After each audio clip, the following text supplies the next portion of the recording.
ನಮಸ್ಕಾರ ಎಲ್ಲರಿಗೂ. Welcome to my YouTube channel. ಇಂದು KEA 2023ರಂದು ನಡೆಸಿದ ಪೇಪರ್ 2 ಪ್ರಶ್ನೆ ಪತ್ರಿಕೆಯಲ್ಲಿ ಕಂಪ್ಯೂಟರ್ಗೆ ಸಂಬಂಧಪಟ್ಟ ಪ್ರಶ್ನೆಗಳನ್ನು ಇಂದಿನ ತರಗತಿಯಲ್ಲಿ ಸಾಲ್ವ್ ಮಾಡ್ತಾ ಹೋಗೋಣ. ಯಾಕೆಂದರೆ ವಿಲೇಜ್ ಅಕೌಂಟೆಂಟ್ ಪರೀಕ್ಷೆ ಕೂಡ KEA ಅವರು ನಡೆಸುವುದರಿಂದ ಪ್ರಶ್ನೆಗಳು ಪುನರಾವರ್ತನೆ ಆಗುವ ಸಾಧ್ಯತೆ ತುಂಬ ಇದೆ. ಹಾಗಾಗಿ ವಿಡಿಯೋವನ್ನು ಸ್ಕಿಪ್ ಮಾಡದೆ ಕೊನೆಯವರೆಗೂ ನೋಡಿ. ಇಂದಿನ ತರಗತಿಯ ಮೊದಲ ಪ್ರಶ್ನೆ ಹೀಗಿದೆ. ಪ್ರಶ್ನೆ ಸಂಖ್ಯೆ 71. ಡಿಫಾಲ್ಟ್ ಆಗಿ ನಾವು ಡ್ಯಾಶ್ ಸಂಖ್ಯೆಯ ಎಕ್ಸೆಲ್ ಶೀಟ್ಗಳನ್ನು ವರ್ಕ್ ಬುಕ್ನಲ್ಲಿ ನೋಡಬಹುದು. ಡಿಫಾಲ್ಟ್ ಆಗಿ ನಾವು ಡ್ಯಾಶ್ ಸಂಖ್ಯೆಯ ಎಕ್ಸೆಲ್ ಶೀಟ್ಗಳನ್ನು ವರ್ಕ್ ಬುಕ್ನಲ್ಲಿ ನೋಡಬಹುದು. Option A 3, option B 4, option C 1, option D 2. So ಇದಕ್ಕೆ ಸರಿಯಾದ ಉತ್ತರ ಆಪ್ಷನ್ 3. ಡಿಫಾಲ್ಟ್ ಆಗಿ ನಾವು 3 ಸಂಖ್ಯೆಯ ಎಕ್ಸೆಲ್ ಶೀಟ್ಗಳನ್ನು ವರ್ಕ್ ಬುಕ್ನಲ್ಲಿ ನೋಡಬಹುದು. ಈಗ ಪ್ರಸ್ತುತವಾಗಿ ಅಂದರೆ 2013ಕ್ಕಿಂತ ಮುಂಚೆ 3 ಇತ್ತು. ಈಗ ಪ್ರಸ್ತುತವಾಗಿ ನಮ್ಮ ಎಕ್ಸೆಲ್ ಶೀಟ್ನಲ್ಲಿ ನಾವು 1 ಸಂಖ್ಯೆಯ ಎಕ್ಸೆಲ್ ಶೀಟ್ಗಳನ್ನು ವರ್ಕ್ ಬುಕ್ನಲ್ಲಿ ನೋಡಬಹುದಾಗಿದೆ. ನೆಕ್ಸ್ಟ್ ಪ್ರಶ್ನೆ. DVD ಎಂದರೆ ಇದರ DVD ಲಾಂಗ್ ಫಾರ್ಮ್ ಏನಂದರೆ DG versatile disc, B DG video disc, C digital video disc, D digital versatile disc. So DVD ಅಂದರೆ ಇದಕ್ಕೆ ಸರಿಯಾದ ಉತ್ತರ ಡಿಜಿಟಲ್ ವಿಡಿಯೋ ಡಿಸ್ಕ್. ಡಿಜಿಟಲ್ ವಿಡಿಯೋ ಡಿಸ್ಕ್ಗೆ ನಾವು DVD ಅಂಥೇಳಿ ಕರಿತೀವಿ. ನೆಕ್ಸ್ಟ್ 73ನೇ ಪ್ರಶ್ನೆ. ಕೆಳಗಿನವುಗಳಲ್ಲಿ ಯಾವುದು ಅಂತರ್ಜಾಲವನ್ನು ಪ್ರವೇಶಿಸಲು ಬಳಸುವ ವೆಬ್ ಬ್ರೌಸರ್ ಆಗಿದೆ? ಕೆಳಗಿನವುಗಳಲ್ಲಿ ಯಾವುದು ಅಂತರ್ಜಾಲವನ್ನು ಪ್ರವೇಶಿಸಲು ಬಳಸುವ ವೆಬ್ ಬ್ರೌಸರ್ ಆಗಿದೆ? Option A Mozilla Firefox, option B ಇವುಗಳಲ್ಲಿ ಎಲ್ಲವೂ, option C Internet Explorer, option D Google Chrome. So ಕೆಳಗಿನಗಳಲ್ಲಿ ಯಾವುದು ಅಂತರ್ಜಾಲವನ್ನು ಪ್ರವೇಶಿಸಲು ಬಳಸುವ ವೆಬ್ ಬ್ರೌಸರ್ ಆಗಿದೆ ಅಂದರೆ ಇದಕ್ಕೆ ಸರಿಯಾದ ಉತ್ತರ ಇವುಗಳಲ್ಲಿ ಎಲ್ಲವೂ ಅಂದರೆ Mozilla Firefox, Internet Explorer, Google Chrome ಇವೆಲ್ಲವೂ ಅಂತರ್ಜಾಲವನ್ನು ಪ್ರವೇಶಿಸಲು ಬಳಸುವ ವೆಬ್ ಬ್ರೌಸರ್ ಆಗಿದೆ. ನೆಕ್ಸ್ಟ್ ಪ್ರಶ್ನೆ. ಲ್ಯಾನ್ ಎಂದರೆ LAN ಲ್ಯಾನ್ ಎಂದರೆ location area network, local sites area network, local area network, land area network. So LAN ಎಂದರೆ ಇದಕ್ಕೆ ಸರಿಯಾದ ಉತ್ತರ local area network. Local area ನೆಟ್ವರ್ಕ್ಗೆ ನಾವು ಲ್ಯಾನ್ ಅಂಥೇಳಿ ಕರಿತೀವಿ. ಸೊ ನೆಕ್ಸ್ಟ್ ಪ್ರಶ್ನೆ. ನೆಕ್ಸ್ಟ್ 75ನೇ ಪ್ರಶ್ನೆ. ಕಂಪ್ಯೂಟರ್ನ ಪಿತಾಮಹ ಯಾರು? ಕಂಪ್ಯೂಟರ್ನ ಪಿತಾಮಹ ಯಾರು? Option A Herman Hollerith, B Leibniz, C Blaise Pascal, D Charles Babbage. ಕಂಪ್ಯೂಟರ್ನ ಪಿತಾಮಹ ಯಾರು ಅಂದರೆ ಸರಿಯಾದ ಉತ್ತರ ಚಾರ್ಲ್ಸ್ ಬ್ಯಾಬೇಜ್. ಚಾರ್ಲ್ಸ್ ಬ್ಯಾಬೇಜನ್ನು ನಾವು ಕಂಪ್ಯೂಟರ್ನ ಪಿತಾಮಹ ಅಂಥೇಳಿ ಕರಿತೀವಿ. ನೆಕ್ಸ್ಟ್ ಪ್ರಶ್ನೆ 76ನೇ ಪ್ರಶ್ನೆ. ಕೆಳಗಿನವುಗಳಲ್ಲಿ ಯಾವುದು ಇನ್ಪುಟ್ ಸಾಧನವಲ್ಲ? ಕೆಳಗಿನವುಗಳಲ್ಲಿ ಯಾವುದು ಇನ್ಪುಟ್ ಸಾಧನವಲ್ಲ? Option A joystick, B monitor, C keyboard, D mouse. So ಇದರಲ್ಲಿ ಯಾವುದು ಇನ್ಪುಟ್ ಸಾಧನವಲ್ಲ ಅಂಥೇಳಿ ಪ್ರಶ್ನೆ ಇದೆ. ಇದಕ್ಕೆ ಸರಿಯಾದ ಉತ್ತರ ಮಾನಿಟರ್. ಮಾನಿಟರ್ ಇದು ಔಟ್ಪುಟ್ ಸಾಧನವಾಗಿದೆ. ಹಾಗಾಗಿ ಇನ್ಪುಟ್ ಸಾಧನ ಯಾವುದು ಅಲ್ಲ ಅಂದರೆ ಇದು ಮಾನಿಟರ್. ಇನ್ನು ಈ ಜಾಯ್ಸ್ಟಿಕ್, ಕೀಬೋರ್ಡ್, ಮೌಸ್ ಇವೆಲ್ಲವೂ ಇನ್ಪುಟ್ ಸಾಧನವಾಗಿದೆ. ಇನ್ಪುಟ್ ಸಾಧನ ಯಾವುದು ಅಲ್ಲ ಅಂದರೆ ಅದು ಮಾನಿಟರ್ ಇನ್ಪುಟ್ ಸಾಧನವಲ್ಲ. ನೆಕ್ಸ್ಟ್ 77ನೇ ಪ್ರಶ್ನೆ. ಪ್ರಮುಖ ಡೇಟಾದ ನಷ್ಟವನ್ನು ತಡೆಯಲು ಅವುಗಳನ್ನು ಮತ್ತೊಂದು ಸ್ಥಳಕ್ಕೆ ನಕಲಿಸುವ ಪ್ರಕ್ರಿಯೆಯನ್ನು ಡ್ಯಾಶ್ ಎಂದು ಕರೆಯುತ್ತಾರೆ? ಪ್ರಮುಖ ಡೇಟಾದ ನಷ್ಟವನ್ನು ತಡೆಯಲು ಅವುಗಳನ್ನು ಮತ್ತೊಂದು ಸ್ಥಳಕ್ಕೆ ನಕಲಿಸುವ ಪ್ರಕ್ರಿಯೆಯನ್ನು ಡ್ಯಾಶ್ ಎಂದು ಕರೆಯುತ್ತಾರೆ? Option A navigation, B backup, C attachment, D spam. So ಇದಕ್ಕೆ ಸರಿಯಾದ ಉತ್ತರ ಬ್ಯಾಕಪ್. ಪ್ರಮುಖ ಡೇಟಾದ ನಷ್ಟವನ್ನು ತಡೆಯಲು ಅವುಗಳನ್ನು ಮತ್ತೊಂದು ಸ್ಥಳಕ್ಕೆ ನಕಲಿಸುವ ಪ್ರಕ್ರಿಯೆಯನ್ನು ಬ್ಯಾಕಪ್ ಅಂಥೇಳಿ ಕರಿತೀವಿ. ಸೊ ನೆಕ್ಸ್ಟ್ ಪ್ರಶ್ನೆ 78ನೇ ಪ್ರಶ್ನೆ, ಪತ್ರಗಳು ಮತ್ತು ದಾಖಲೆಗಳನ್ನು ರಚಿಸಲು ಯಾವ ಸಾಫ್ಟ್ವೇರನ್ನು ಬಳಸಲಾಗುತ್ತದೆ? ಪತ್ರಗಳು ಮತ್ತು ದಾಖಲೆಗಳನ್ನು ರಚಿಸಲು ಯಾವ ಸಾಫ್ಟ್ವೇರನ್ನು ಬಳಸಲಾಗುತ್ತದೆ? Option A MS PowerPoint, B MS Excel, C MS Word, D MS Excel. So ಇದಕ್ಕೆ ಸರಿಯಾದ ಉತ್ತರ MS Word. ಪತ್ರಗಳು ಮತ್ತು ದಾಖಲೆಗಳನ್ನು ರಚಿಸಲು MS Word ಎನ್ನುವಂಥ ಸಾಫ್ಟ್ವೇರನ್ನು ಬಳಸಲಾಗುತ್ತದೆ. ಹಾಗೂ ಪ್ರೆಸೆಂಟೇಷನ್ ಕೊಡಬೇಕಂದ್ರೆ MS PowerPointನ್ನು ಯೂಸ್ ಮಾಡ್ತೀವಿ. ಇನ್ನು ಎಕ್ಸೆಲ್ ಅಂದ್ರೆ ಗಣಿತದ ವಿಷಯಕ್ಕೆ ಸಂಬಂಧಪಟ್ಟಂತೆ ಅದನ್ನು MS Excel ಯೂಸ್ ಮಾಡ್ತೀವಿ. ಇನ್ನು MS Access ಅನ್ನೋದು ಏನೂ ಇಲ್ಲ, ಸುಮ್ಮನೆ ಒಂದು ಆಪ್ಷನ್ ಆಗಿ ಕೊಟ್ಟಿದ್ದಾರೆ. ಸೊ ನೆಕ್ಸ್ಟ್ 79ನೇ ಪ್ರಶ್ನೆ, ಗಣಕಯಂತ್ರದ ಭೌತಿಕ ಘಟಕಗಳನ್ನು ಡ್ಯಾಶ್ ಎಂದು ಕರೆಯಲಾಗುತ್ತದೆ? ಗಣಕಯಂತ್ರದ ಭೌತಿಕ ಘಟಕಗಳನ್ನು ಡ್ಯಾಶ್ ಎಂದು ಕರೆಯಲಾಗುತ್ತದೆ. ಆಪ್ಷನ್ ಎ ಹೈ ಲೆವೆಲ್ ಭಾಷೆ, B application software, C software, D hardware. ಗಣಕಯಂತ್ರದ ಭೌತಿಕ ಘಟಕಗಳನ್ನು ನಾವು ಹಾರ್ಡ್ವೇರ್ ಅಂಥೇಳಿ ಕರೆಯಲಾಗುತ್ತದೆ. ಸೊ ನೆಕ್ಸ್ಟ್ ಪ್ರಶ್ನೆ 80ನೇ ಪ್ರಶ್ನೆ, ಯಾವುದು ಅತಿ ವೇಗವಾಗಿ ಕೆಲಸ ಮಾಡುವ ಗಣಕಯಂತ್ರ? ಯಾವುದು ಅತಿ ವೇಗವಾಗಿ ಕೆಲಸ ಮಾಡುವ ಗಣಕಯಂತ್ರ? Option A mini computer, B super computer, C main frame computer, D micro computer. So ಯಾವುದು ಅತಿ ವೇಗವಾಗಿ ಕೆಲಸ ಮಾಡುವ ಗಣಕಯಂತ್ರ ಅಂದರೆ ಸೂಪರ್ ಕಂಪ್ಯೂಟರ್. ಸೂಪರ್ ಕಂಪ್ಯೂಟರ್ ಅತಿ ವೇಗವಾಗಿ ಕೆಲಸ ಮಾಡುವ ಗಣಕಯಂತ್ರವಾಗಿದೆ. ನೆಕ್ಸ್ಟ್ 81ನೇ ಪ್ರಶ್ನೆ, ALU ಎಂದರೆ? ALU ಎಂದರೆ ಅಪ್ಲಿಕೇಶನ್ ಲಾಜಿಕ್ ಯೂನಿಟ್. ಇವುಗಳಲ್ಲಿ ಯಾವುದೂ ಅಲ್ಲ. Arithmetic logic unit, area logic unit. So ಇದಕ್ಕೆ ಸರಿಯಾದ ಉತ್ತರ ಅರ್ಥಮೆಟಿಕ್ ಲಾಜಿಕ್ ಯೂನಿಟ್. ALU ಎಂದರೆ ಅರ್ಥಮೆಟಿಕ್ ಲಾಜಿಕ್ ಯೂನಿಟ್.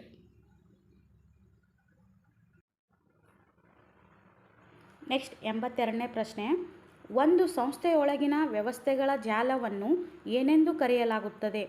ಒಂದು ಸಂಸ್ಥೆಯೊಳಗಿನ ವ್ಯವಸ್ಥೆಗಳ ಜಾಲವನ್ನು ಏನೆಂದು ಕರೆಯಲಾಗುತ್ತದೆ?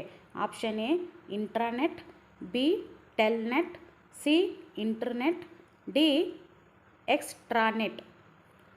ಸೊ ಇದಕ್ಕೆ ಸರಿಯಾದ ಉತ್ತರ ಇಂಟ್ರಾನೆಟ್. ಒಂದು ಸಂಸ್ಥೆಯೊಳಗಿನ ವ್ಯವಸ್ಥೆಗಳ ಜಾಲವನ್ನು ಇಂಟ್ರಾನೆಟ್ ಅಂಥೇಳಿ ಕರೆಯಲಾಗುತ್ತದೆ. ನೆಕ್ಸ್ಟ್ 83ನೇ ಪ್ರಶ್ನೆ, ISP ಎಂದರೆ?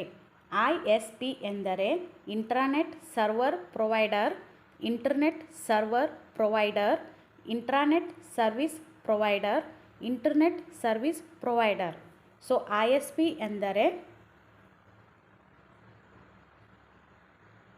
Internet service provider. ISP long form internet service provider. So next ಪ್ರಶ್ನೆ 84ನೇ ಪ್ರಶ್ನೆ, Microsoft Windows dash. Microsoft Windows dash ಆಗಿದೆ.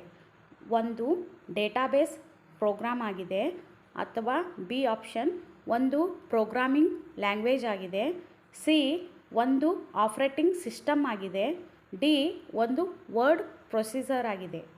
ಸೊ ಮೈಕ್ರೋಸಾಫ್ಟ್ ವಿಂಡೋಸ್ ಅನ್ನೋದು ಏನಾಗಿದೆ ಅನ್ನೋದು ಪ್ರಶ್ನೆ. ಸೊ ಮೈಕ್ರೋಸಾಫ್ಟ್ ವಿಂಡೋಸ್ ಡ್ಯಾಶ್ ಇದರ ಅರ್ಥ ಒಂದು ಆಪರೇಟಿಂಗ್ ಸಿಸ್ಟಮ್ ಆಗಿದೆ. ಮೈಕ್ರೋಸಾಫ್ಟ್ ವಿಂಡೋಸ್ ಅನ್ನೋದು ಒಂದು ಆಪರೇಟಿಂಗ್ ಸಿಸ್ಟಮ್ ಆಗಿ ಕಾರ್ಯನಿರ್ವಹಿಸುತ್ತದೆ. ನೆಕ್ಸ್ಟ್ ಪ್ರಶ್ನೆ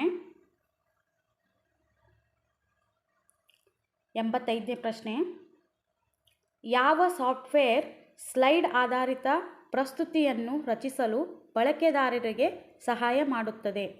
ಯಾವ ಸಾಫ್ಟ್ವೇರ್ ಸ್ಲೈಡ್ ಆಧಾರಿತ ಪ್ರಸ್ತುತಿಯನ್ನು ರಚಿಸಲು ಬಳಕೆದಾರರಿಗೆ ಸಹಾಯ ಮಾಡುತ್ತದೆ? Option A MS access, B MS power point, C MS word, D MS outlook. So ಇದಕ್ಕೆ ಸರಿಯಾದ ಉತ್ತರ MS ಪವರ್ ಪಾಯಿಂಟ್. ಒಂದು ಸಾಫ್ಟ್ವೇರ್ ಸ್ಲೈಡ್ ಆಧಾರಿತ ಪ್ರಸ್ತುತಿಯನ್ನು ರಚಿಸಲು MS ಪವರ್ ಪಾಯಿಂಟನ್ನು ಬಳಸಲಾಗುತ್ತದೆ. ನೆಕ್ಸ್ಟ್ ಪ್ರಶ್ನೆ 86ನೇ ಪ್ರಶ್ನೆ. ಒಂದು ನಿರ್ದಿಷ್ಟ ಕ್ರಮದಲ್ಲಿ ಒಂದರ ನಂತರ ಮತ್ತೊಂದು ದಾಖಲೆಗಳ ಸಂಗ್ರಹ ಆಗುವುದನ್ನು ಏನೆನ್ನುತ್ತಾರೆ? ಒಂದು ನಿರ್ದಿಷ್ಟ ಕ್ರಮದಲ್ಲಿ ಒಂದರ ನಂತರ ಮತ್ತೊಂದು ದಾಖಲೆಗಳು ಸಂಗ್ರಹ ಆಗುವುದನ್ನು ಏನೆನ್ನುತ್ತಾರೆ? ಆಪ್ಷನ್ ಎ ಸಿಕ್ವೆನಿಯಲ್ ಫೈಲ್, ಬಿ ಇವುಗಳಲ್ಲಿ ಎಲ್ಲವೂ, C direct file, D random file. So ಇದಕ್ಕೆ ಸರಿಯಾದ ಉತ್ತರ ಸಿಕ್ವೆನಿಯಲ್ ಫೈಲ್. ಒಂದು ನಿರ್ದಿಷ್ಟ ಕ್ರಮದಲ್ಲಿ ಒಂದರ ನಂತರ ಮತ್ತೊಂದು ದಾಖಲೆಗಳ ಸಂಗ್ರಹ ಆಗುವುದನ್ನು ಸಿಕ್ವೆನಿಯಲ್ ಫೈಲ್ ಅಂಥೇಳಿ ಕರಿತೀವಿ. ನೆಕ್ಸ್ಟ್ ಪ್ರಶ್ನೆ 87ನೇ ಪ್ರಶ್ನೆ. ಇಂಟರ್ನೆಟ್ ಬಳಕೆಗಳು option A software sharing, B ಇವುಗಳಲ್ಲಿ ಎಲ್ಲವೂ, C online communication, D feedback. So ಇದಕ್ಕೆ ಸರಿಯಾದ ಉತ್ತರ ಇವುಗಳಲ್ಲಿ ಎಲ್ಲವೂ. ಇಂಟರ್ನೆಟ್ ಯಾವ ವಿಷಯಗಳಿಗೆ ಬಳಕೆ ಮಾಡ್ತೀವಿ ಅಂದರೆ ಸಾಫ್ಟ್ವೇರ್ ಶೇರಿಂಗ್ ಆಗಿರ್ಬೋದು, ಆನ್ಲೈನ್ ಕಮ್ಯುನಿಕೇಷನ್ ಆಗಿರ್ಬೋದು, ಫೀಡ್ಬ್ಯಾಕಿಗಾಗಿರ್ಬೋದು, ಇವೆಲ್ಲವೂ ಸೇರಿ ಇಂಟರ್ನೆಟ್ಟನ್ನು ಬಳಸ್ತೀವಿ.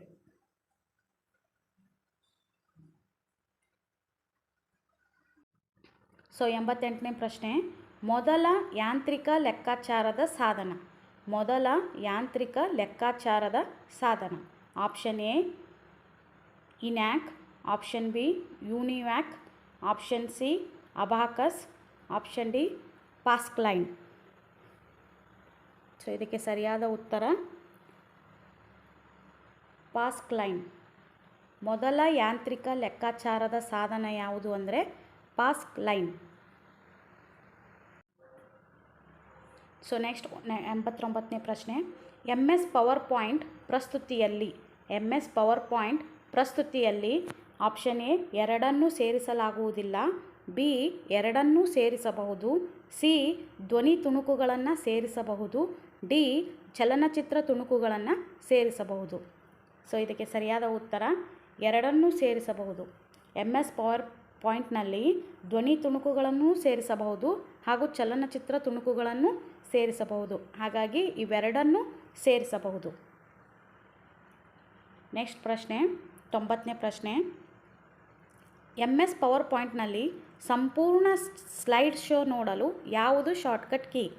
MS ಪವರ್ ಪಾಯಿಂಟ್ನಲ್ಲಿ ಸಂಪೂರ್ಣ ಸ್ಲೈಡ್ ಶೋ ನೋಡಲು ಯಾವುದು shortcut key? Option A F2, option B F12, option C F7, option D F5.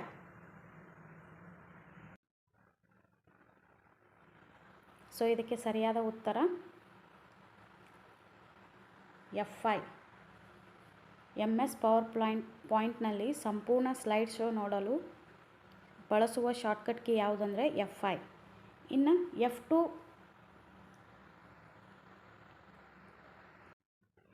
F2 ಎಲ್ಲಿ ಬಳಸ್ತೀವಿ ಅಂದರೆ ಎಡಿಟ್ ಸೆಲ್ ಕಂಟೆಂಟ್ ಅಂದರೆ ಕೋಶ ಮಾಹಿತಿ ಎಡಿಟ್ ಮಾಡಲು F2 ಬಳಸ್ತೀವಿ. ಇನ್ನು F12 ಎಲ್ಲಿ ಬಳಸ್ತೀವಿ ಅಂದರೆ F12 ಸೇವ್ ಆ್ಯಸ್ ಮಾಡಲು ಬಳಸ್ತೀವಿ. ಇನ್ನು ನೆಕ್ಸ್ಟು F7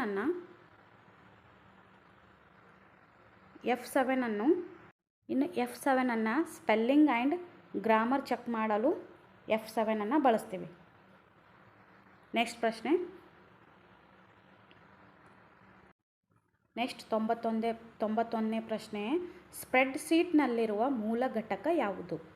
ಸ್ಪ್ರೆಡ್ಶೀಟ್ನಲ್ಲಿರುವ ಮೂಲ ಘಟಕ option A table, B cell, C worksheet, D workbook. So ಇದಕ್ಕೆ ಸರಿಯಾದ ಉತ್ತರ ಸೆಲ್.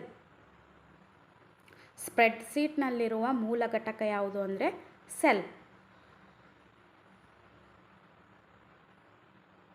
ನೆಕ್ಸ್ಟ್ 92ನೇ ಪ್ರಶ್ನೆ, ಎ ಟಿ ಎಮ್ ಎಂದರೆ? ಎ ಟಿ ಎಮ್ ಎಂದರೆ ಅರ್ಥಮೆಟಿಕ್ ಟೆಲ್ಲರ್ ಮಷೀನ್, ಅರೆ teller machine, automatic teller machine, automated teller machine. So A T M ಎಂದರೆ automated teller machine. Next 93ನೇ ಪ್ರಶ್ನೆ, WWW ಎಂದರೆ ಏನು? WWW ಎಂದರೆ ಏನು? Option A web world wide, B world wide web, C world whole web, D wide world web. So ಇದಕ್ಕೆ ಸರಿಯಾದ ಉತ್ತರ ವರ್ಲ್ಡ್ ವೈಡ್ ವೆಬ್. WWW ಎಂದರೆ ವರ್ಲ್ಡ್ ವೈಡ್ ವೆಬ್. ನೆಕ್ಸ್ಟ್ 94ನೇ ಪ್ರಶ್ನೆ, ಯಾವುದೇ ಕಂಪ್ಯೂಟರ್ನ ಸಿಸ್ಟಮ್ನ ಮೆದುಳು ಯಾವುದು? ಯಾವುದೇ ಕಂಪ್ಯೂಟರ್ನ ಸಿಸ್ಟಮ್ ಮೆದುಳು ಯಾವುದು? Option A memory unit, B control unit, C ALU, D CPU. So ಇದಕ್ಕೆ ಸರಿಯಾದ ಉತ್ತರ CPU.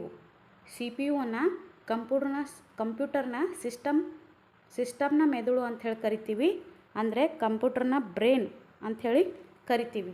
ಈ CPUನ ಲಾಂಗ್ ಫಾರ್ಮ್ ಏನಂದರೆ ಸೆಂಟ್ರಲ್ ಪ್ರೊಸೆಸಿಂಗ್ ಯೂನಿಟ್ ಅಂಥೇಳಿ ನೋಡ್ಬೋದು. ಸೊ ನೆಕ್ಸ್ಟ್ ಪ್ರಶ್ನೆ, ನೆಕ್ಸ್ಟ್ 95ನೇ ಪ್ರಶ್ನೆ, ಇವುಗಳಲ್ಲಿ ಯಾವುದು ಔಟ್ಪುಟ್ ಸಾಧನವಲ್ಲ? ಇವುಗಳಲ್ಲಿ ಯಾವುದು ಔಟ್ಪುಟ್ ಸಾಧನವಲ್ಲ? Option A speaker, B monitor, C keyboard, D printer. ಇವುಗಳಲ್ಲಿ ಯಾವುದು ಔಟ್ಪುಟ್ ಸಾಧನವಲ್ಲ? ಸೊ ಇದಕ್ಕೆ ಸರಿಯಾದ ಉತ್ತರ ಕೀಬೋರ್ಡ್. ಕೀಬೋರ್ಡ್ ಅನ್ನೋದು ಇನ್ಪುಟ್ ಸಾಧನವಾಗಿದೆ, ಹಾಗಾಗಿ ಇದು ಔಟ್ಪುಟ್ ಸಾಧನವಲ್ಲ. ಸ್ಪೀಕರ್, ಮಾನಿಟರ್, ಪ್ರಿಂಟರ್ ಇವೆಲ್ಲವೂ ಔಟ್ಪುಟ್ ಸಾಧನವಾಗಿದೆ. ಕೀಬೋರ್ಡ್ ಔಟ್ಪುಟ್ ಸಾಧನವಲ್ಲ. ನೆಕ್ಸ್ಟ್ 96ನೇ ಪ್ರಶ್ನೆ, ವರ್ಡ್ ಫೈಲ್ನ ವಿಸ್ತರಣೆ ಏನು? ವರ್ಡ್ ಫೈಲ್ನ ವಿಸ್ತರಣೆ ಏನು? ಆಪ್ಷನ್ ಎ .doc,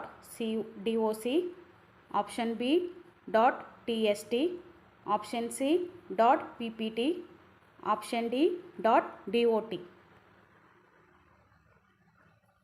ಸೊ ಇದಕ್ಕೆ ಸರಿಯಾದ ಉತ್ತರ .doc. ವರ್ಡ್ ಫೈಲ್ನ ವಿಸ್ತರಣೆ ಏನಂದರೆ .doc. ನೆಕ್ಸ್ಟ್ ಪ್ರಶ್ನೆ 97ನೇ ಪ್ರಶ್ನೆ, ಡಾಕ್ಯುಮೆಂಟ್ನಿಂದ ಆಯ್ದ ಮಾಹಿತಿಯನ್ನು ನಕಲಿಸಲು ಶಾರ್ಟ್ಕಟ್ ಕೀ ಯಾವುದು? ಡಾಕ್ಯುಮೆಂಟ್ನಿಂದ ಆಯ್ದ ಮಾಹಿತಿಯನ್ನು ನಕಲಿಸಲು ಶಾರ್ಟ್ಕಟ್ ಕೀ ಯಾವುದು? Option A Ctrl+P, option B Ctrl+X, option C Ctrl+V, option D Ctrl+C. So ನಕಲಿಸುವುದು ಅಂದರೆ ಕಾಪಿ ಮಾಡೋದು. ಸೊ ಕಾಪಿ ಮಾಡಲು ಬಳಸುವಂಥ ಶಾರ್ಟ್ಕಟ್ ಕೀ ಯಾವುದು ಅಂದರೆ option C, option D Ctrl+C. C ಅಂದರೆ ಕಾಫಿ. ಸೊ ಇದಕ್ಕೆ ಸರಿಯಾದ ಉತ್ತರ Ctrl+C.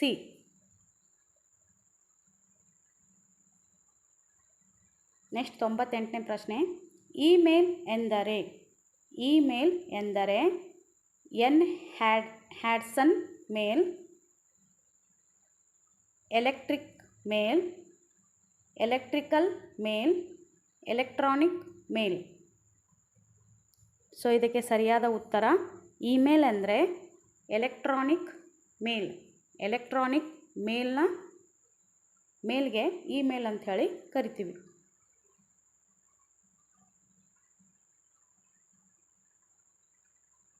ನೆಕ್ಸ್ಟ್ 99ನೇ ಪ್ರಶ್ನೆ, MBPS ಅನ್ನು ವಿಸ್ತರಿಸಿ. MBPS ಅನ್ನು ವಿಸ್ತರಿಸಿ.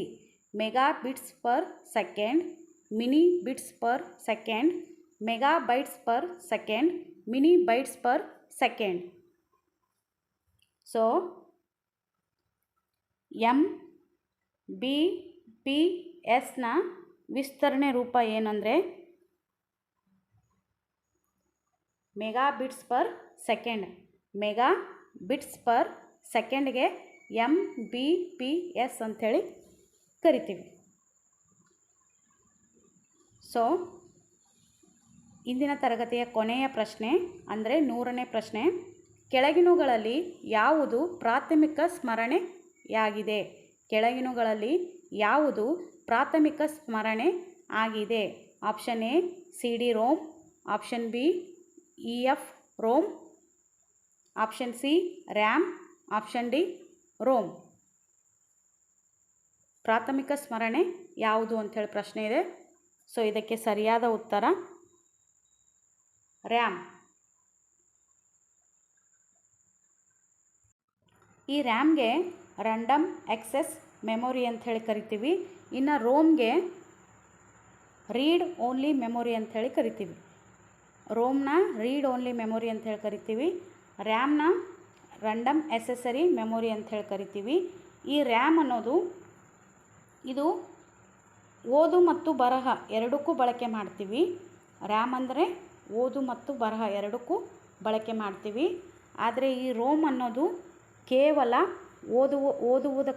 ಓದುವುದಕ್ಕಾಗಿ ಮಾತ್ರ ಬಳಕೆ ಮಾಡ್ತೀವಿ. ಆಮೇಲೆ ಈ ರೋಮ್ ಅನ್ನೋದು ಇದು ಶಾಶ್ವತ ಸ್ಮರಣೆಯಾಗಿದೆ. ರೋಮ್ ಅನ್ನೋದು ಶಾಶ್ವತ ಸ್ಮರಣೆಯಾಗಿದೆ. ರ್ಯಾಮ್ ಅನ್ನೋದು ತಾತ್ಕಾಲಿಕ ಸ್ಮರಣೆಯಾಗಿದೆ. ಇವೆರಡೂ ನಾವು ಪ್ರಾಥಮಿಕ ಸ್ಮರಣೆ ಅಂಥೇಳಿ ಕರಿತೀವಿ. ಸೊ ಇಲ್ಲಿಯವರೆಗೂ KEE 2023ರಲ್ಲಿ ನಡೆಸಿದ ಕಂಪ್ಯೂಟರ್ಗೆ ಸಂಬಂಧಪಟ್ಟ ಪ್ರಶ್ನೆ ಪತ್ರಿಕೆಗಳನ್ನು ಸಾಲ್ವ್ ಮಾಡಿದ್ವಿ.